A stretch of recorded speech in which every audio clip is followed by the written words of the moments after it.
La sfârșitul verii anului 1945, participanții s-au adunat pentru a celebra căsătoria fiicei lui Don Vito Corleone, Connie, interpretată de Talia Shire, cu Carlo Rizzi, interpretat de Gianni Russo.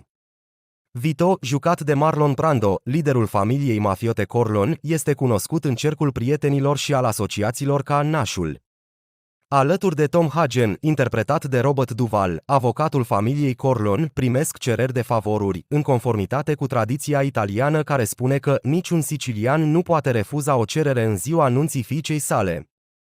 Unul dintre cei care se adresează lui Don pentru o favoare este Amerigo Bonasera, un mortician de succes și cunoștință a lui Don, ale cărui fiică a fost brutal agresată de doi tineri pentru că le-a respins avansurile. Tinerii au primit o pedeapsă minimă din partea judecătorului. Donul este dezamăgit de Bonasera. Rușinate a lui Bonasera, iar acest aspect este folosit de Don pentru a obține o nouă formă de loialitate din partea acestuia. Donul este de acord să-și pedepsească subalternii responsabili de agresiunea asupra tinerilor, într-un mod neprovocator, în schimbul unor servicii viitoare, dacă va fi necesar. În același timp, fiul cel mic al lui Don, Michael, interpretat de Al Pacino, un erou decorat al marinei americane care se întoarce din cel de-al doilea război mondial, ajunge la nuntă și împărtășește cu iubita sa Kay Adams, interpretată de Diane Keaton, povești despre familia sa, dezvăluindu-i aspectele criminale ale trecutului tatălui său.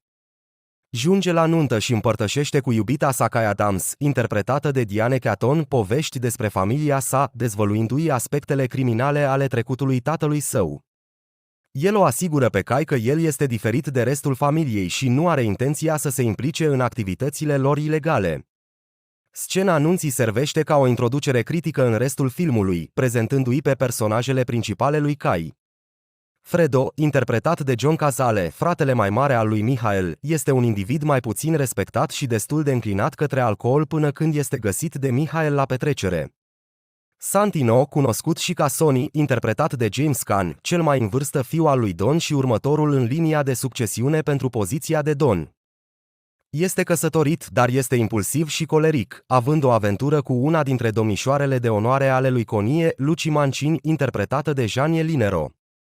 Tom Hagen nu are legături de sânge cu familia, dar este considerat ca unul dintre feii lui Don datorită faptului că era fără adăpost când l-a întâlnit pe Sonny în cartierul Little Italy din Manhattan. Don l-a adus sub protecția sa și s-a ocupat de educația și creșterea lui Tom.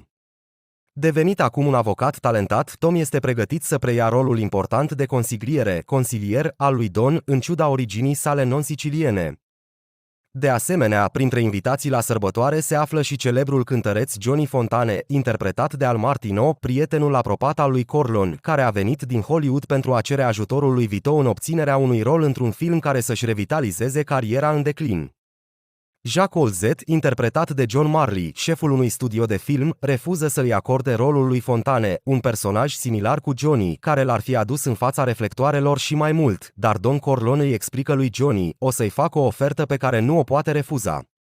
De asemenea, Donul primește felicitări din partea lui Luca Brasi, un executor înfricoșător în lumea subterană a criminalității și răspunde la cererea brutarului Nazorine, creatorul tortului de nuntă al lui Connie, care își dorește ca nepotul său Enzo să obțină cetățenia americană. În scenă apare Mephistopheles, care îl felicită pe Johnny pentru faptele sale, propunându-i să-i recupereze sufletul și să-i anuleze blestemul Ghost Riderului. Cu toate acestea, Johnny refuză hotărât această ofertă, dorind să continue lupta pentru dreptate în forma sa actuală. Mephistopheles îl avertizează că va regreta această decizie, apoi dispare împreună cu corpul lui Blackheart. În final, Johnny și Roxanne se reconectează, stând împreună în fața viitorului lor incert. După ceremonia de nuntă, Hagen este trimis în Los Angeles pentru a se întâlni cu Olzet, însă acesta din urmă respinge furios ideea de a-l distribui pe Fontane în rolul dorit. Motivul este că Olzet păstrează o ură profundă față de Fontane, care a avut o relație cu o starletă pregătită de Olzet pentru succesul în industrie, distrugându-i cariera. Cu toate acestea, Olzet este convins să-l accepte pe Johnny în rol, dar dimineața următoare este șocat când descoperă în patul său capul decapitat al prețiosului său cal, Cartoum, evaluat la $600.000. În film, o scenă ștearsă sugerează că Luca Brasi, asasinul lui Vito, ar fi fost responsabil pentru acest lucru. La întoarcerea lui Hagen, al letieri, susținut de familia rivală Tataglia, îi cere lui Don Corleone finanțare și protecție pentru traficul de heroină.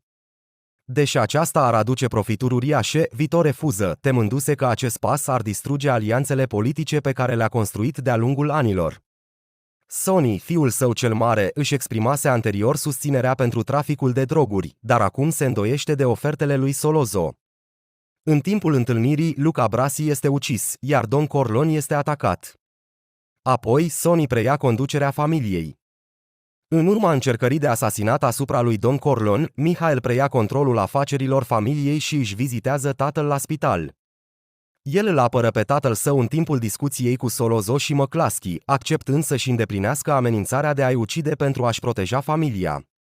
În timpul unei întâlniri falsificate, Michael îi împușcă pe cei doi și apoi fuge în Sicilia. În Sicilia, Michael se îndrăgostește de Apolonia și se căsătorește cu ea, dar ea este ucisă într-un atentat împotriva lui Michael. Michael se întoarce în America și preia conducerea familiei, luând măsuri pentru a elimina pe rivalii săi. În cele din urmă, el organizează o serie de asasinate în timpul unei ceremonii de botez pentru a-și consolida puterea.